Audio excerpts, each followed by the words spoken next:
welcome. My name is Chris Ajemian. I am the CEO and founder of Kate's Tutoring and Educational Services, and as always, your co-host for today. Hope you're doing well. Enjoying some warm weather, hopefully where you are. Our topic today, class of 2025, regular decision results, and really all the results. We'll be exploring the future of college admissions based off of what we're seeing in this year's cycle. And as always, joined by Michael Muska, a dear friend and mentor who has worked in admissions offices at Brown, Cornell, and Oberlin, among many, many others, and now runs Relativity College Consulting. Michael, you and I were catching up a few moments ago, but just officially for the record, how are you? I'm good. Everything's good. I'm going to Florida tomorrow for a few days, so that makes it even better. Yeah, talk about warm weather. Well, thanks again for joining us. Housekeeping, I'll facilitate the conversation.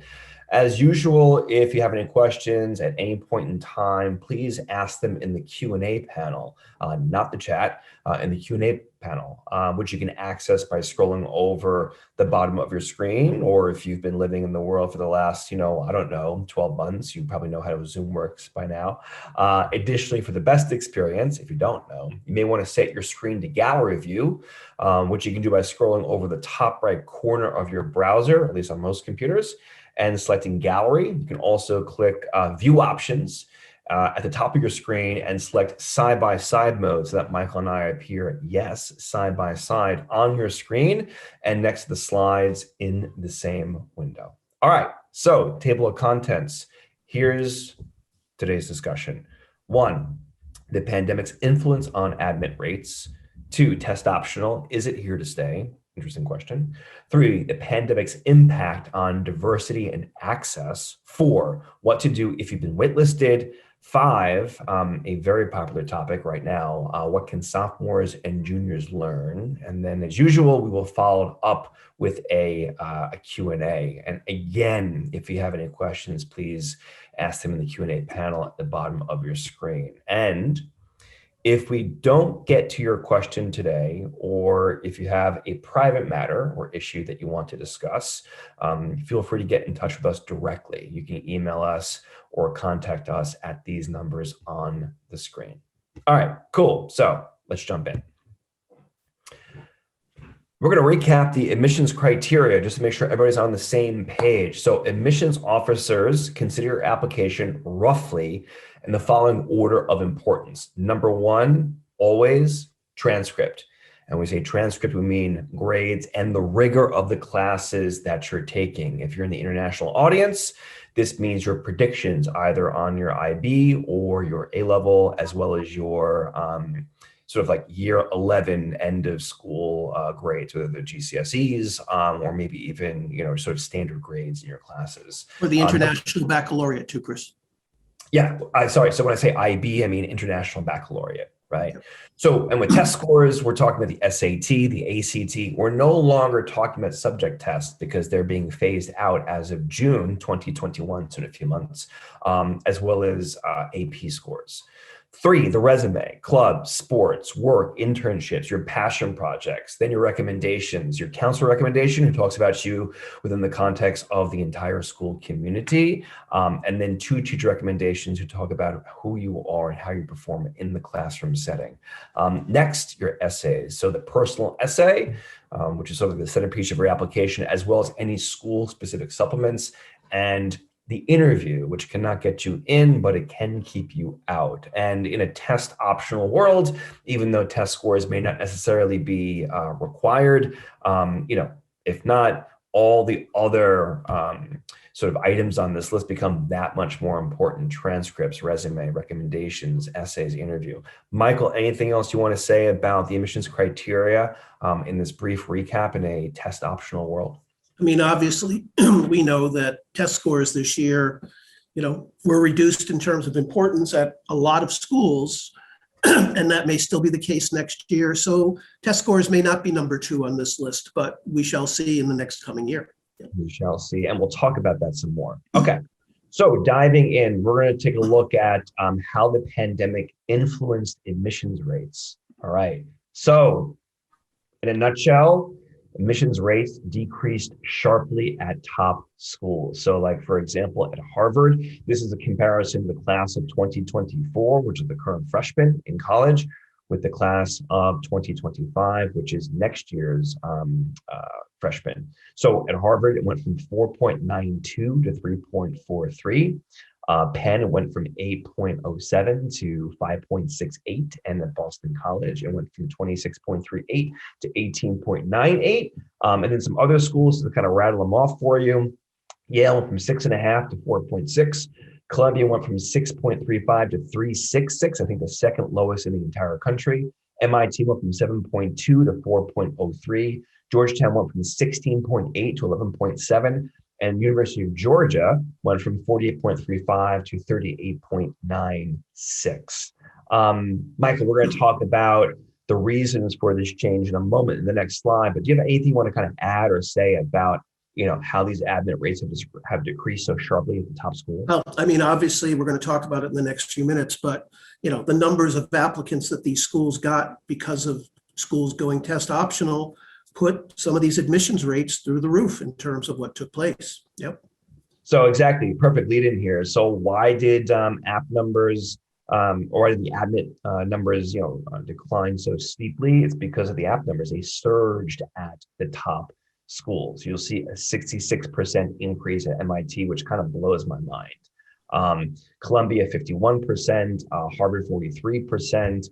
And it increased about a third at Amherst and Cornell and Dartmouth and Penn and Yale. And even as a whole, the Common Application, which is really the primary portal for most people applying to colleges, they processed nearly 6 million applications more in the 2021 admission cycle, which is up 11% from the previous year, even though the number of applications increased by only 2.4, suggesting that more applicants, or many more applicants actually cast a much wider net. So, while there's a few more applicants actually using Common App, the people who are using it are actually submitting a whole lot more applications to more schools. Michael, anything else to add about this? Or I mean, I think what's really noticeable as you look at these numbers is that at the very, very top schools, the numbers went crazy. But the Common App number just going up 11%, you're going to see that schools at the next level, in many cases,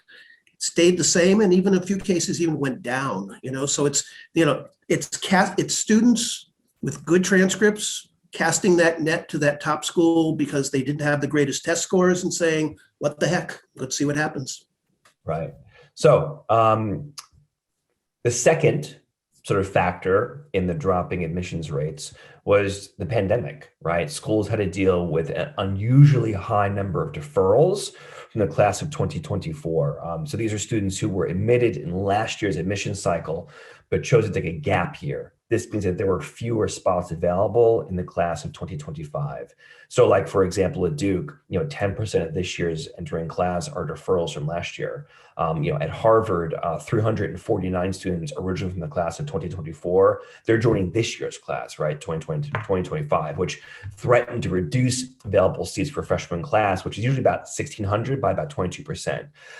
At Yale, it was 336 students, right, that had deferred to this upcoming year's class. And at Williams, I think more than 20% of last year's class, about 130 students, deferred to this year. So the impact of the deferrals was limited at several schools. However, right, as they decided to increase this year's class size rather than reduce the number of students that were admitted. So like what I'm saying there is that schools like, for example, at Yale, the admissions office, didn't actually extend fewer options. They actually tried to extend as many offers for admission this year as it did last year to kind of help, with this phenomena of seats maybe not being available. Similarly, at Harvard, Bill Fitzsimmons, who's the dean of admissions and financial aid, he said that they chose to omit a full class despite there being many deferrals matriculating this fall. So, Michael, any reflections on this? Anything you want to add about how? A couple things. I mean, the Harvard example just used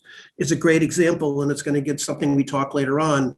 I think Harvard will go very, very light to their wait list because of this. And I think some of these schools that accepted a more full freshman class because of the deferrals from the previous year, probably will not do a lot of action on their wait list. They're going to be very happy to get what they get out of the class they accepted, plus the deferred students from the past year.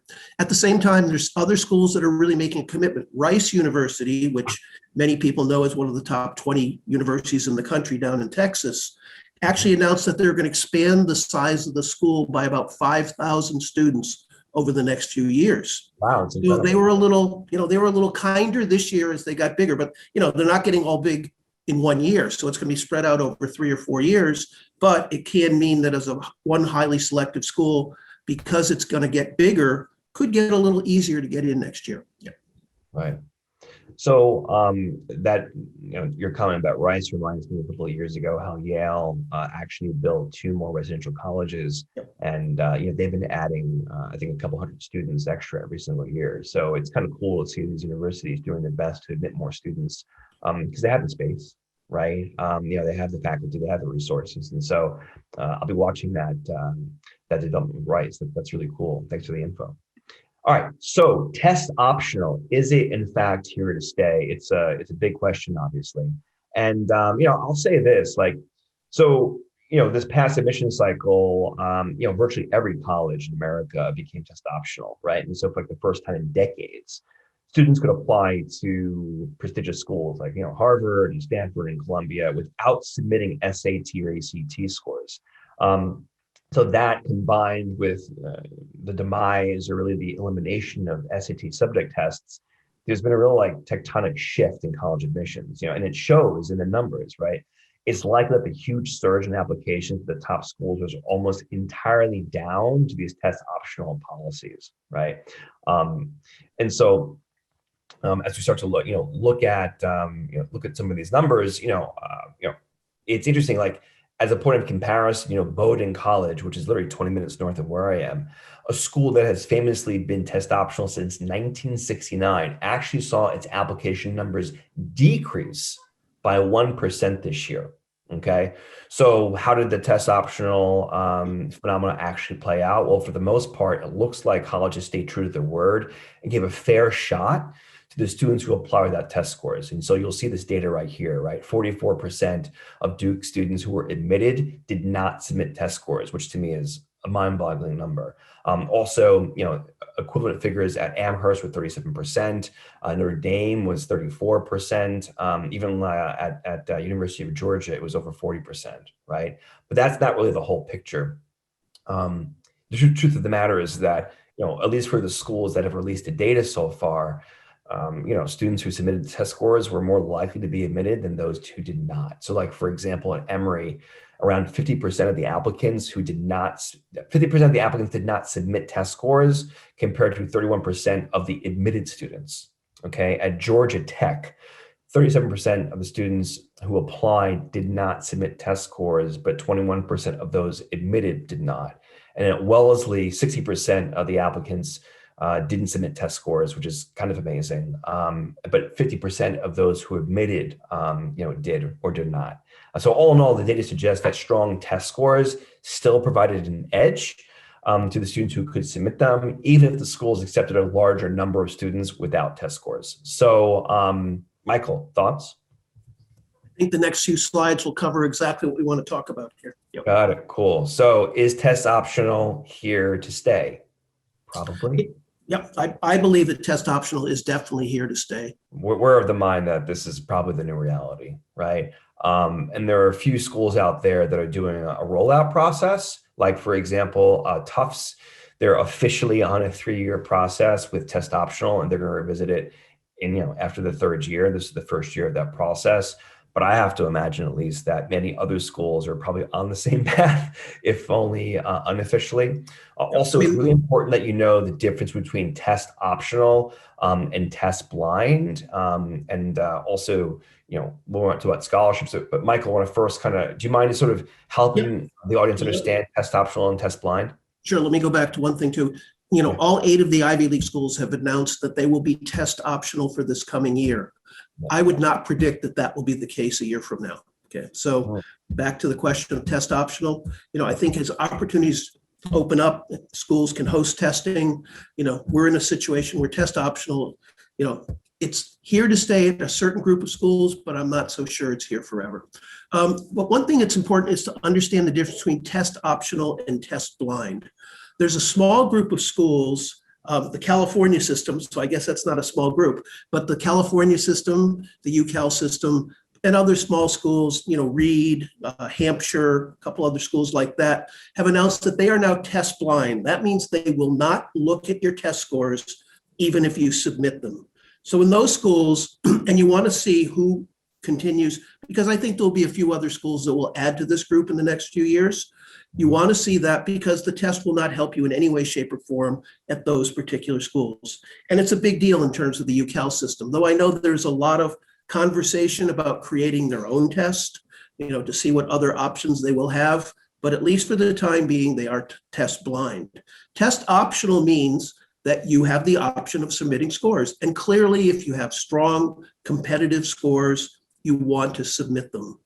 A lot of schools also use test scores as a criteria for the scholarships, the merit scholarships that they will give out. So again, for a lot of you, it's important that you keep in mind that these tests can have bearing, because if you score well at a test optional school, it's going to help you. And it's certainly going to help you in a scholarship situation as well.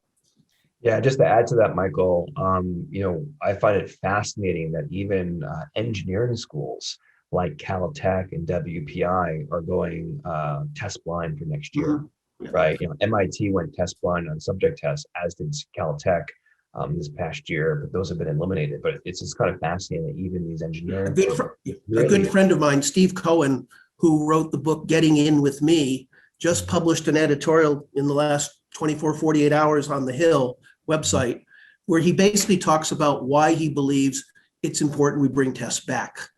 Because he sees it as a common denominator, a way to compare students from school to school, and the difference in terms of how does one school grade versus how another school grades.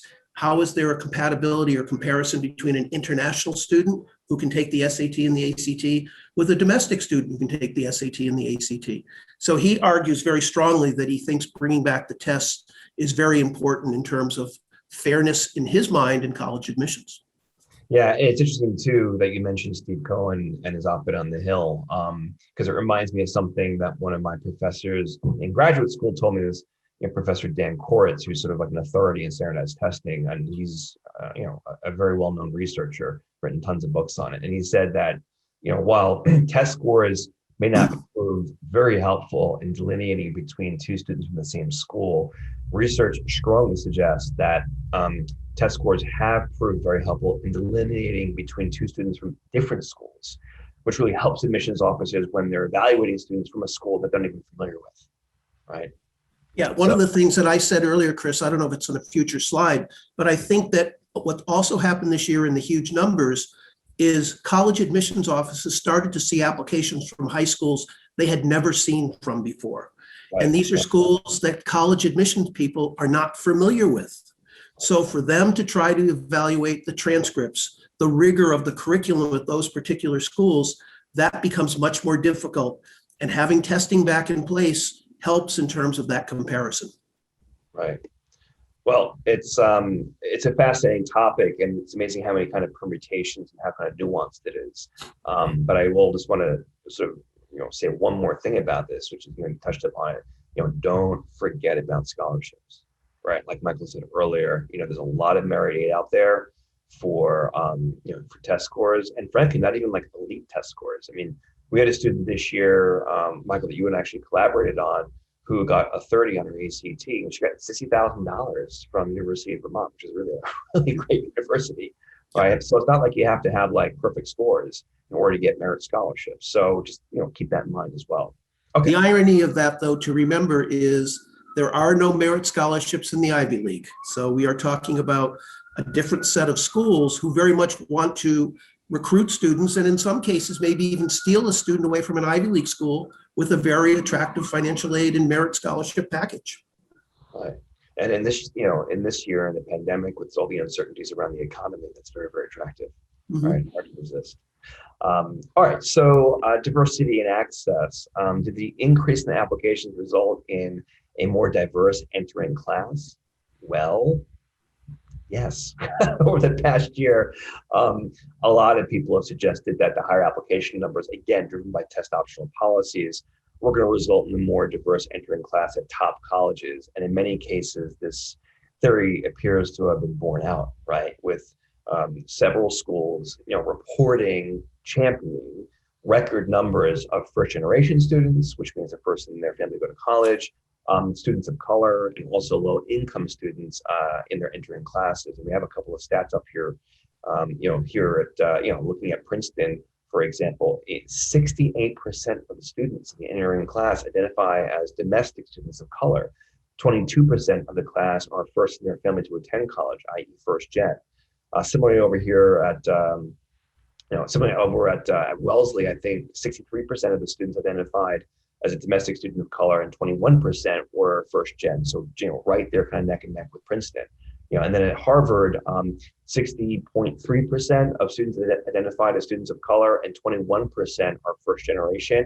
And meanwhile, at Yale, a record of over 20% of students in the entering class qualified for a federal Pell Grant, which is a signifier of a low income family. And compared to at Harvard, it was 21%, and at Penn, it was actually 18%. Michael, is there anything more to say about this topic on how schools are seemingly aggressively promoting their numbers with respect to diversity? I'm smiling. The numbers speak for themselves, and it clearly states what the commitment of some of these schools are. Imagine Princeton. To think about that, many years ago, Princeton was an all-male white school. So think about the differences in terms of Princeton back then and Princeton today. So I think the changing of the guard in terms of what's going on in the Ivy League is very, very significant and very evident. And I think going to test optional, a lot of students of color who might not have applied in the past because they felt their low scores would hurt them in the admissions process were encouraged to apply, and in many cases received very positive results. I think a second piece of that is a lot of the Ivy League schools are aware and concerned about the legal suits that have gone on against Harvard, Yale, and Princeton in particular about Asian American students. And I think in all these cases, they clearly have made a commitment to increase those numbers based on the quality of some of those applicants. Great. So, waitlisted, what now? So before we sort of move to the next slide, I just want to sort of explain what the waitlist is if you're unfamiliar. So, when colleges send out their acceptance letters every year, they're never certain who's going to actually, enroll if they've been admitted, right? So, to ensure that they can create a class of their desired size and makeup, they created the waitlist, right? So what does that actually mean? So with waitlists, students who apply and schools, really, really, really, really like, they're just not really quite ready to take them just yet, okay? They were put on the wait list. And usually when you get your letter from the school, deferring you or putting you on the wait list rather during regular decision, they're waiting for all the deposits to come back on May 1st, right? May 1st is usually May 3rd this year. May 3rd this year. This year is going to be May 3rd. Usually it's May 1st. And, once they kind of see, how many deposits they get for the incoming class on, May 1st or May 3rd, then they're going to then go to their wait list, right? And these are students who were qualified, to gain admission, but again, didn't quite make their first cut. And, once the schools understand what the difference is between, the amount of spots available and the amount of people who actually enrolled or deposited, they'll then go to their wait list as necessary to complete their entering class. And it's usually based, it's not ranked, right? It's usually based on academics, maybe geographic, gender, or socioeconomic, makeup or needs for the class. And, because of the pandemic, it's going to be, larger this year, right? The pandemic, and we saw this last year, has thrown the college's models for predicting how many students are going to matriculate, kind of into disarray.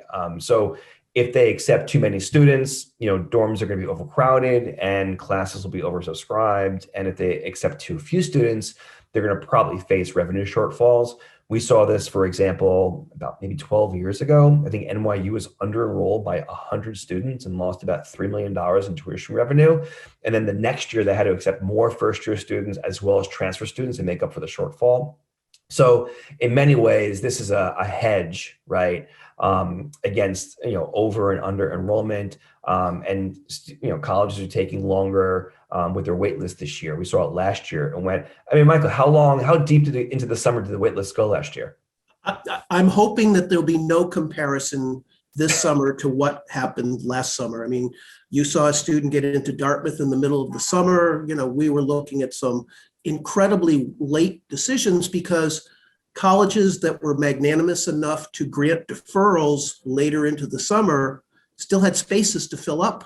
So even if we're talking about high-level colleges, seeing it at Dartmouth, seeing it at Northwestern, seeing it at a lot of schools that needed to fill out their class. I'd like to believe this year, we used the example of Harvard and Yale before, because they accepted a larger class and they're adding in the deferrals, I suspect at certain schools, it's not going to happen like that later into the summer. But as you have on the third piece of this here, the domino effect is obviously as schools at a certain level go to their wait list, they pull students away from schools that are just a notch below them. So when they go to their wait list, they pull students away from the schools that are just a notch below them. So it is an ongoing process in terms of what can happen. It's not going to all happen on May 3rd. It's going to stretch out over a period of time. It may be that the school will reach out to the family directly. They may reach out to their college counselor. But I think that we're not going to see as horrible an experience as I think a lot of students went through last year with the wait list. Let's hope not. And just for those who are unfamiliar with the story, Michael remarked about a student of ours who got into Dartmouth, and the student was first accepted at Pomona, right? Very, very excited, but was on the wait list at UC Berkeley and at Dartmouth, was given an offer to UC Berkeley, took it, and then had an offer at Dartmouth, and then took that. And we don't know exactly what the cascading effect was, but surely there was one. So that's what we're talking about when we say the domino effect. Right. You can never control the order of what happens on wait lists. Exactly. Yeah. So so what do you do if you've actually been waitlisted? So number one, accept it, right? Number two, make sure that you accept your place at another school by May 1st is usually like the typical date, but this year is actually going to be May 3rd. And also kind of be proactive, right? And what does that mean? It means demonstrating your interest, like writing a letter of continued interest with a commitment to enroll, sending other materials, finding ways to demonstrate your commitment in other ways. And we have over here, we did an entire webinar on this last May. It's on our website. You just go to the Cates website and look for our webinars under events, and it's called COVID-19 and the college waitlist. Again, May 13th, 2020. We do a really deep dive on this.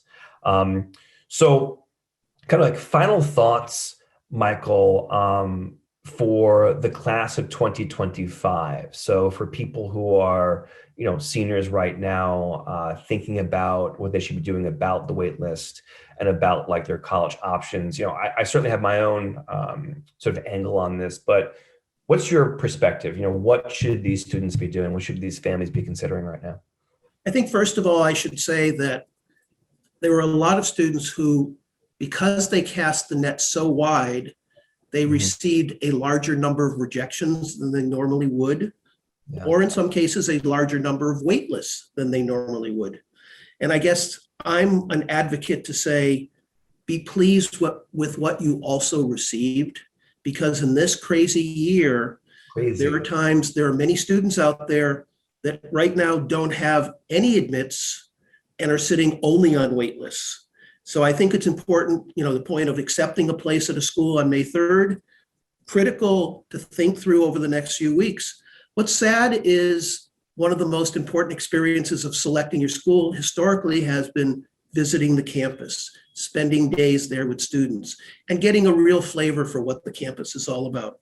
And I know a lot of admissions officers are doing a really good job in terms of what they're doing on their websites and reaching out with students, but it doesn't replace the actual feeling of being on the campus itself. So that's a tough decision for a lot of students, but do the best you can in terms of that. In terms of the wait list, the seminar we did last year during a really, really crazy year, we anticipated what was going to happen. And we predicted and talked about it in terms of really giving students advice. I don't think we have to be as worried this year that it's going to be as bad as it was last year. And we're going to talk in a few minutes about younger students. And I think it's going to keep getting better and better each year for those students as well. From your lips to God's ears, right? Hopefully. All that I'll add is that, I keep hearing from students, oh, I'll enroll here, and then this transfer to one of my top choices next year.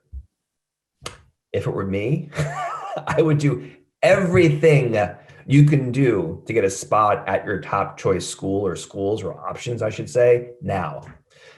Personally, I think it's gonna be very, very difficult to transfer for the start of your sophomore year, so like next year, because I think spots in the class of 2025 are so coveted this year, right?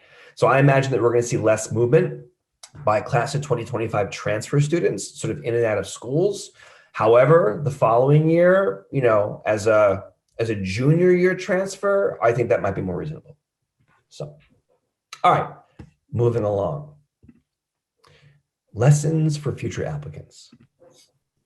Okay, so couple of pieces here.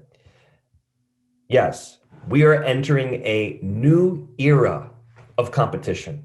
If you thought college admissions was ultra competitive before, you ain't seen nothing yet. And if you aren't a strong tester, the good news is that you have a world of new and highly prestigious options. However, don't give up on the SAT/ACT prep. So while test scores may not be essential, at least for right now, remember, based on the data that we're showing you, strong scores can provide a real edge. And then early decision, use it wisely. And here's why. Check this out.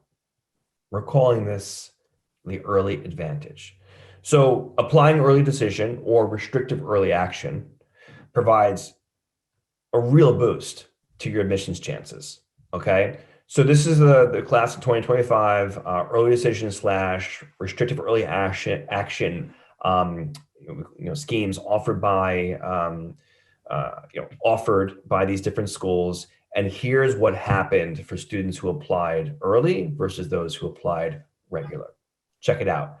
You're looking at numbers where your chances of being admitted during the early round are 3 to 4 times stronger than regular decision. So you got Brown 16-ish% versus 3.5% at regular. Duke early 16.68 versus 4.5 at regular.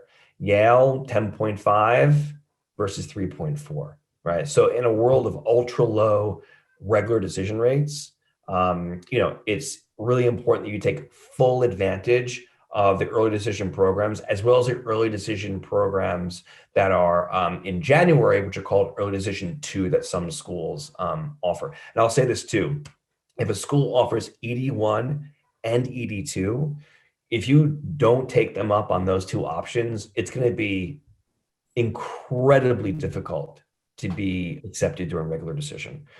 We had a student who was accepted to Penn Wharton who was not admitted to University of Chicago. He was an early action candidate.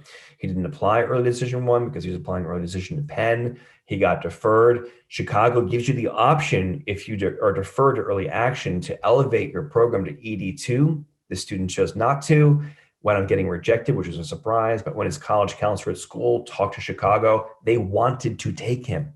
Mm-hmm. However, because they had some really strong candidates from his school who applied and were accepted ED1 and ED2, they just had the space for him, and they didn't honestly believe that he was going to come.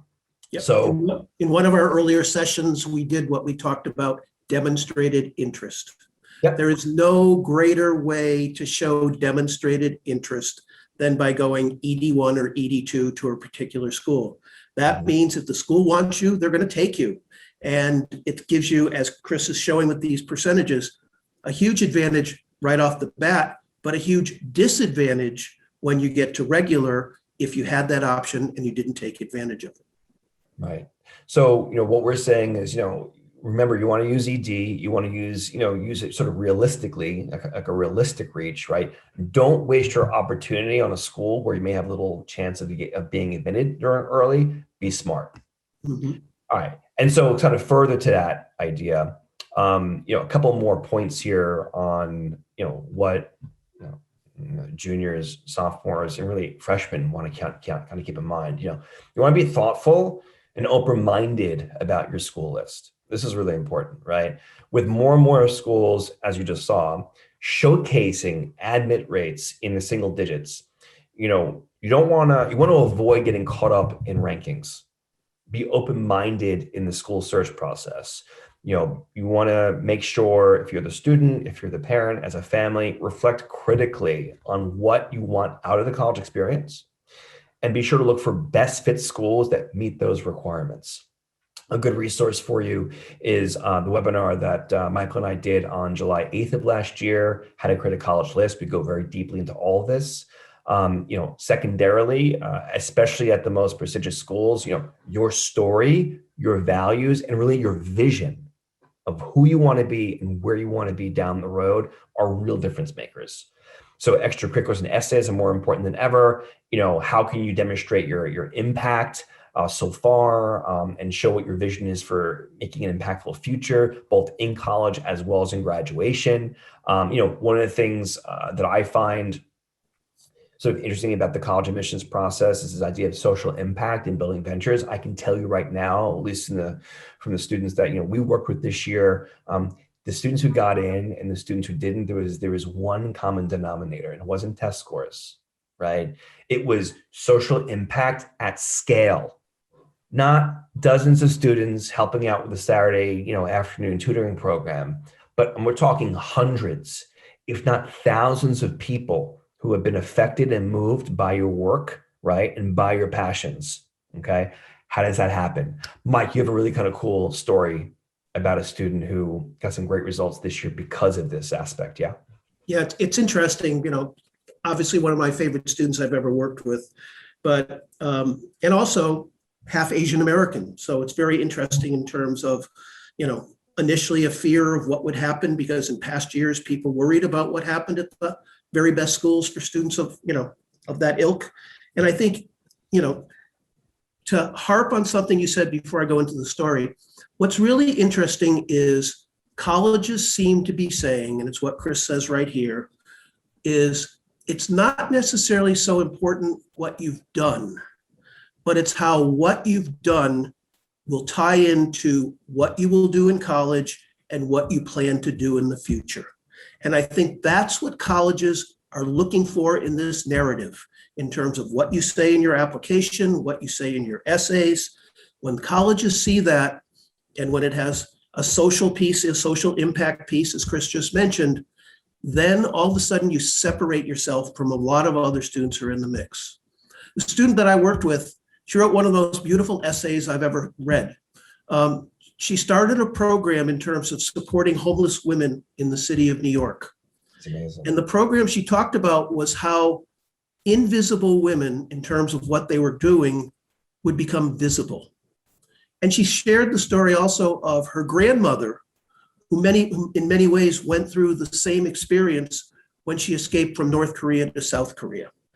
And so I can't picture how any school wouldn't take this kid, because number one, I loved her, but number two, she had this incredible story. But to go back to something Chris said a second ago, the irony of it is she applied ED to Brown and was deferred. Second time around, Brown said, "Oh, we'll take you now." But so did Harvard and Yale. And that was Brown's loss. So I think in many ways, we can look at what goes on in these numbers. Some things of these things are so unpredictable, but tell a story. Tell a story of who you are, where you're going, and what you hope to do. I think that's incredibly important in the college process for those students who are sophomores and juniors. Michael, you're reminding me of one of my favorite books by Paul Arden, who is the former creative director of Saatchi and Saatchi Advertising. It's not how good you are, it's how good you want to be. right? This idea of having a vision and looking at college as your launching pad into that vision and your way to embody that identity and, realize that success.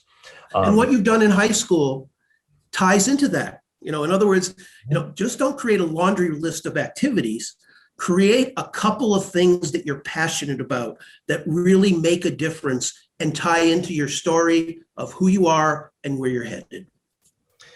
So Michael and I go deeply and sort of scientifically into how this happens and how you can do this in the webinar we did on July 22nd of last year, how to build a college application narrative. It's actually one of my favorite ones that we've done in the last year now. And that, that webinar really, touches upon and goes deeply into these ideas. So we encourage you to check it out. So one more thing here for future college applicants, this idea of demonstrated interest. This is not optional, right? Schools are, frankly, only accepting students whom they believe will actually come. So demonstrating interest, both virtually and physically, are the best ways, in addition to applying early decision, to show the college that you're serious. Our April 29th webinar, How to Research Colleges Online, kind of goes into this. It kind of talks about the science and the technology behind it, because they're tracking all of your engagements using technology. And I want to just kind of quickly share a story from this year, because I want to talk about liberal arts colleges. So yeah, it's been really hard to top colleges this year, but I found this at the liberal arts colleges, the best ones. Yeah, even students who might be a little borderline, who didn't use test scores, right? They've got like a B+ or 2 B+ on their transcript. Demonstrating your interest in the school in authentic and, I'll say, like really thoughtful ways can win the day. A student of mine who applied early decision to Hamilton College, she was a borderline applicant, great kid, but when you look at the metrics, right, borderline for what they're looking for. She was deferred, which is what we expected, but she did such a fantastic job at Hamilton and at some other schools of really demonstrating her interest, right, with great letters of continued interest, doing all the different opportunities that they were giving, for online engagements between, the early decision as well as the regular decision, a notification period. She actually got phenomenal responses from, the schools on her list, and she did incredibly well this year in the college admissions process. And it's really, she's a great kid, amazing application, despite what I said earlier, really strong transcript, just amazing all across the board. But she really showed these schools that she wanted to be there, and she did. And it worked out. So, Chris, let me add something to that. You kind of touched upon it. A lot of these schools are using technology in terms of tracking the kind of interest. And when they reach out to a student and they see that the email hasn't been opened, they can see that. Yeah. If there's a question or something asked in an email and the student doesn't respond, they see that. This will maybe a weird piece of advice, but to the mothers and fathers that are sitting here today, if you open the email, the college doesn't know that you opened the email instead of your child. So I strongly urge families, not just students, but families of schools that the student has a strong interest in, because if the student is just overwhelmed with work and so much is happening, for the schools that they're interested in, it's important you open those emails and respond to those emails, because they're using a program called Slate, and Slate is keeping track of what you're doing. Big Brother is watching. He or they are watching. So this is a pretty interesting kind of topic. We talk about it in the webinar from April 29th, How to Research Colleges Online. If you want to learn more about sort of like the technological science behind it, we do understand it, and we're happy to share that with you at another point in time. But it's happening. What Michael's saying is completely true. It is happening. Michael, before we move on to the Q&A, Anything else that you want to say to families of freshmen, sophomores, juniors? The first thing you said was on this section earlier was how scary it's getting to be. Yeah. I'm hoping it's not going to be as scary in the next couple of years. I'm hoping that this insanity because of the test optional that caused numbers and numbers of kids to apply, I'm hoping those numbers will settle down a little bit and that families will be a little bit more thoughtful in terms of what schools make sense, in terms of what they're seeing happening, and really being honest with themselves. We talked in one of our seminars way back when to be able to look yourself in a mirror and really be honest with yourself in terms of what are my chances at particular schools? What are my strengths and weaknesses in terms of how they match well with the school?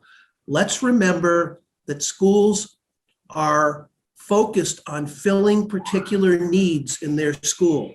Lots of times it could be an athlete, it could be a musician, it could be lots of other things. It could be the classics department at a particular school, but it could be looking for things that fill their class. Be cognizant of the fact that if you're just another English major or just another biology major, you're not kind of making yourself special to that school. So that's where the concept of the story, the social impact, the vision for the future become critical in terms of how you will separate yourself from the pack. I'll add to that because your comments reminded me. There's a family that we work with, and the parents are involved. The graduates of college, and they're still involved in the college, and they passed along this one sort of anecdote to me, which was the school where their kids go to high school.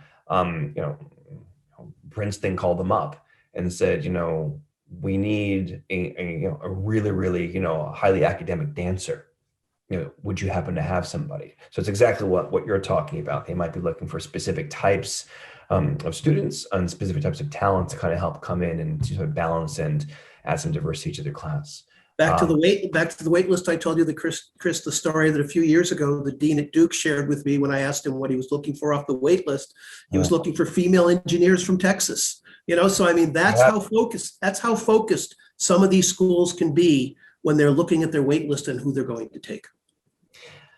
One last comment before we get to the Q&A. From my perspective, I wouldn't be surprised if there's less deferrals this year, and therefore kind of like more spots in the class of 2026. And I think with test optional continuing, I think you're going to see, well, even with test optional continuing, I think you're going to see fewer borderline students kind of like throwing in an app at a top school, because I don't think that really worked out very well for people this year.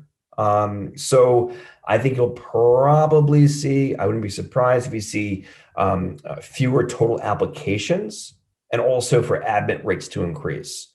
However, I do think that what's not going to change is the institutional priorities at these universities, which specifically means admitting more diverse classes, more first gen, more low income students. So in that sense, while numerically it may be less competitive, I think that qualitatively it will be as, if not more competitive. So, you need to ask yourself, how are you going to demonstrate significant promise to integrate and contribute to a diverse and dynamic student body and campus community? So, okay, Q&A. Great. Q&A. All right, so I'm looking at the Q&A, and all we're getting in the Q&A right now, Michael, is compliments from people, which is nice. But we want to answer questions. So, for all you out there in the viewing audience, please go to the Q&A panel and let us know what questions we can answer for you. Great. So, I think a lot of the questions that were submitted in advance were issues that we covered and items that we covered today. So, again, if it's something a little bit different, please let us know. Right. So we have a question here from Anonymous. Should students negotiating merit aid at a school ranked around 50th in the US say they got into an Ivy to boost their chances of merit aid, or will the school not care since Ivies don't give merit aid? Michael Muska. Yeah, I have to say in my years in admissions and my years working with students, I don't think it's good to play those kinds of games. I think that if you need to appeal your aid, appeal it and give the reasons why you're hoping for either increased financial aid or the reasons why they should consider you for merit. But no, I don't think sharing that will give you any kind of an advantage in terms of that situation. Another question here from Anonymous, although maybe a different Anonymous. Is test optional still optional for kids at private schools, or do they expect those kids to have test scores? Michael? I think that colleges, if they're being honest in terms of what they're saying, are not making judgments on what kids should have test scores or what kids should be submitting test scores. I worked with a student this year who had test scores, and we clearly knew at a private school in New York, and we clearly knew that her test scores would hurt her at that particular university. And so she went test optional. And because her grades and courses were strong, she was admitted. And,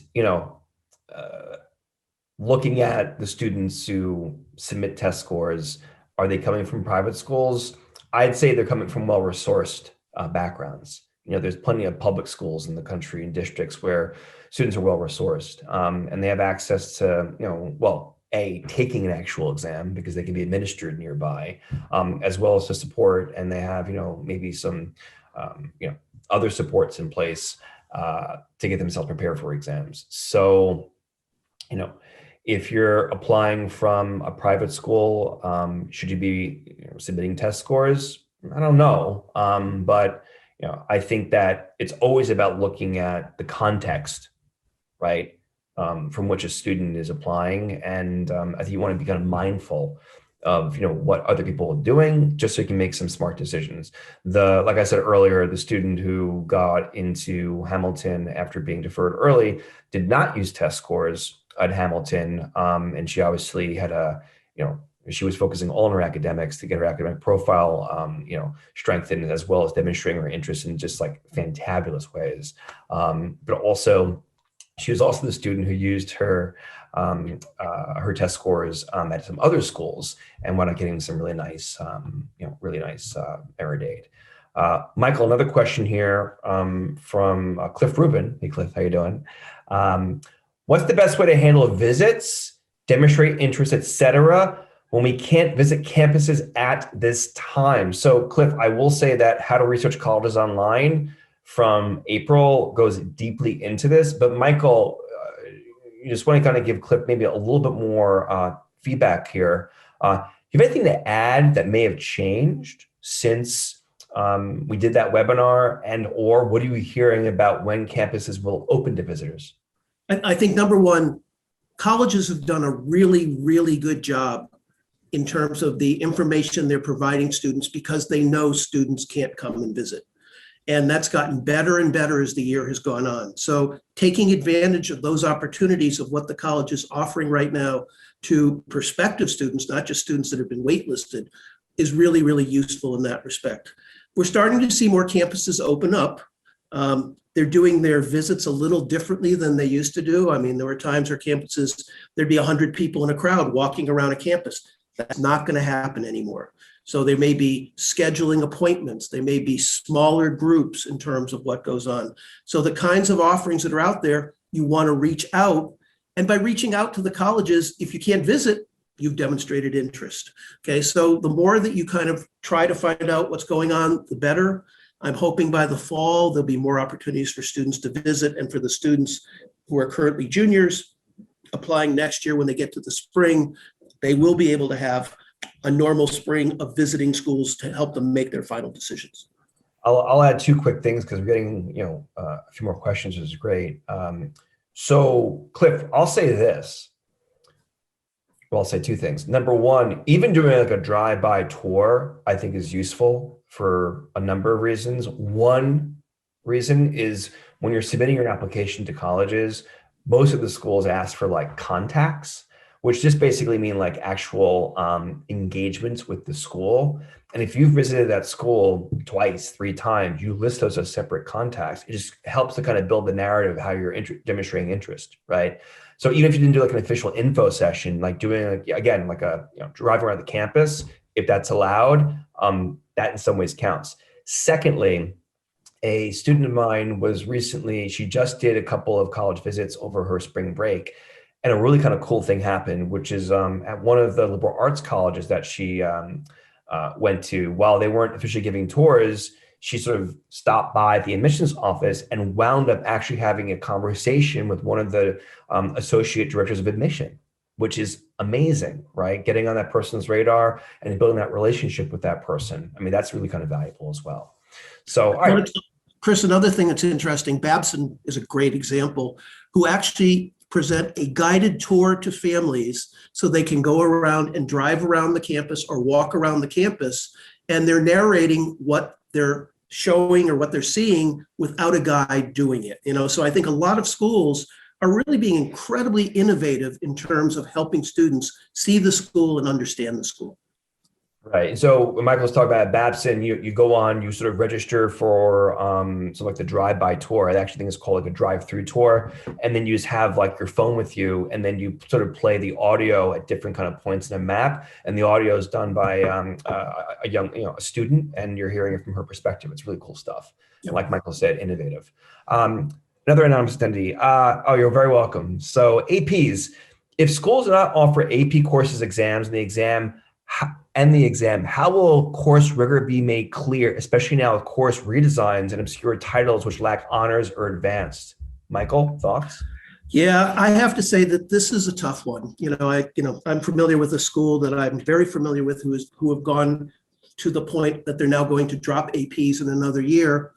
I'm not a big fan of that, but there are schools that have done that. And I think that one of the things that's difficult is if a school is well known, if a school's got students coming out of Horace Mann or Dalton or Trinity, colleges know the rigor of those particular schools. And so even if it doesn't have the word honors or advanced on it, you're okay. I think where it's more difficult is going to be for a school that perhaps doesn't necessarily have that history or that reputation in terms of who they are. And that's going to have to be built up over time. I would also say that high schools, they do what's called a profile of the school. And in the profile of the school that's submitted to admissions, they should be saying which are their highly rigorous courses so that colleges know that even if it's a school they're not that necessarily familiar with. So another question here from Barbara. Hey, Barbara, how you doing? Is there a benefit to taking tests early, and do you recommend it? All right, so I'll take this one first, Michael. Testing is all about building confidence. So it can be too early at times to sit your first tests. However, I think it's always smart to get a sense as to where you stand on tests, so you can make an informed decision as to how to sort of handle like the runway before you, if you will. Whatever your scheduling, your timeline is. I'll say this, more and more, we're seeing students who are sort of doing like their SAT versus ACT sort of diagnostic test, really kind of getting their orientation on tests, really in like the spring of sophomore year. And they're using sometimes the spring of sophomore year to take like a June exam. That's pretty aggressive. But really using the summer between sophomore and junior year and trying to get the test out of the way in the fall of junior year. So I've been doing that. I've been seeing that more and more the last like 5 years, and more students are like wrapping up testing by September. What's nice about that, or October for SAT test takers, is that then they can spend the entire junior year focusing on their grades, right? As well as passion projects, et cetera. Another group where it's really important, I think, for tests to kind of be wrapped up as soon as possible, and Michael could talk more about this, is athletes, right? I mean, just to be recruited, you need to have scores sometimes to have, official conversations with coaches. So in that respect, for athletes, it's really important too. Michael, you have, I'm sure, a lot. I'm glad you added that. A great example is in some of the NESCAT schools, the New England Small School Athletic Conference, the Amherst, the Williams, the Bowdens. Even though they went test optional, they were trying to see as coaches what kind of scores these kids, if they had scores, because when there's going to be a discussion about the rigor of this student and their ability to do work at some of these schools, they were trying to seek out in terms of the test score of that situation. And I think, Barbara, back to your question, I think a lot of it is fortunately, with the concept of score choice, the idea of taking a test early and perhaps doing really well on one part of it might mean that you then could focus on another part of it later on in the career. And I think a good example that to me of that is in an SAT where a student may be very strong on the verbal side and being able to do that well on that early, but as they take another year of math, their math is that much stronger when they take the test later on. For a student who hasn't had pre-calculus to have that advantage of having taken that and then taking the SAT in the math section gives them a huge advantage just on the fact that they've covered more material. I love that, Michael. I mean, especially with the SAT test takers, right, where it's really just about like two different scores. It's funny is that right now in the UK, we have a student who's just on the flip of that, really strong in the math. He's going to take the math took the math in March, did really well, and now it's all about the verbal for him. So that's great advice. Thanks for adding that. Another question here from Linda. Hey, Linda, how you doing? Should you submit AP exam scores? How are they considered? Michael, what do you think? First of all, there is no requirement that if you take an AP course that you must take the AP exam. That's the first and most important thing. I would never submit an AP score unless it's at least a 4 or a 5. I think that's really critical in terms of the quality of the result. So to take an AP exam and get a 2 or 3 and report that to a college is going to hurt more than it's going to help. So the fact that you've taken an AP course is 1 plus. The fact that you've taken an AP course and gotten a 4 or a 5, that's a 2nd plus.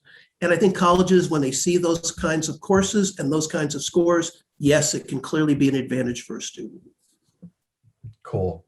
So Barbara, you're very welcome. Linda has another, she's adding something to the Q&A. Our school strips AP status if you don't take the exam. Thoughts on that, Michael? I find that really interesting because if a student is taking APs during their senior year and they're submitting their applications in the fall and the mid-year grade has an AP course, and then all of a sudden at the end of the year they pull it off, wow, that strikes me as, I don't know. I've never heard of that before. I'm curious what school it might be. Yeah, that's pretty, it's pretty intense. So those are all the questions in the Q&A. You're more than welcome to add a few more questions. I'm just going to quickly bounce over, Michael, to some questions that we didn't cover in the slides that came into the in the registration. So other than grades and clubs, what is the #1 highest impact thing a 10th grader can do to improve admissions chances? I'll answer that question. It's the question that we ask all of our students the first time we sit down with them. 15 years from now, we're having coffee, catching up. What are you up to? What are you doing? Who do you want to be, right? What impact do you want to have in your community and why? And the reason why I'm saying that's the one thing is because that question and exploring that question is what influences everything else. Course selection, course performance, test selection, test performance, right? Building out the resume. And to Michael's point earlier, it seems this, in this admission cycle, schools were most excited about students who had a real vision for where they want to be in the future, understand how college can act as a launching pad into that future, and it's all based on proactive exploration during the high school years. Michael, anything to add to that? You just said it exactly how I said it. So, yep, good. Well done. Two questions from international students, Michael. Number one, I'm going to actually ask them both together because I think the answer is the same. Private schools that eliminate AP courses won't offer exams. Impact on apps to Oxbridge, and what impact does this all have on applying to international schools in the UK and Canada and elsewhere? Thoughts? We talked about this earlier. I think with Oxbridge, it's going to be really interesting because Oxbridge used to always put a lot of emphasis on subject tests and AP tests in addition to the SAT and the ACT. I don't know the answer to how they're going to replace that now that those things aren't going to be there in another year. I would argue that a student, there was a student at Harvard a few years ago who had 12 AP scores but never had taken an AP class. So there's ways to do these things for certain students if they have a way that they want to pursue that.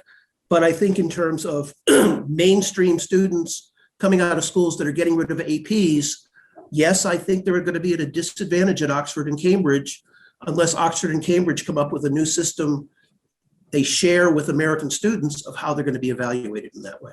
Yeah, and just to add to that, because we do a lot of work in the UK. Also, for those of you who may not be familiar with the term, Oxbridge is just sort of like the combination of Oxford and Cambridge, which is obviously two of the best schools in the United Kingdom, and students can apply to only one of the two. So they call the Oxbridge sort of system or pathway. I'm also seeing too that from our students in the UK that that Oxbridge is accepting, fewer and fewer students from the top schools like, the Eton colleges, right, or the Wellington colleges, or Cheltenham Ladies College, so on and so forth. They're really focusing on diversity.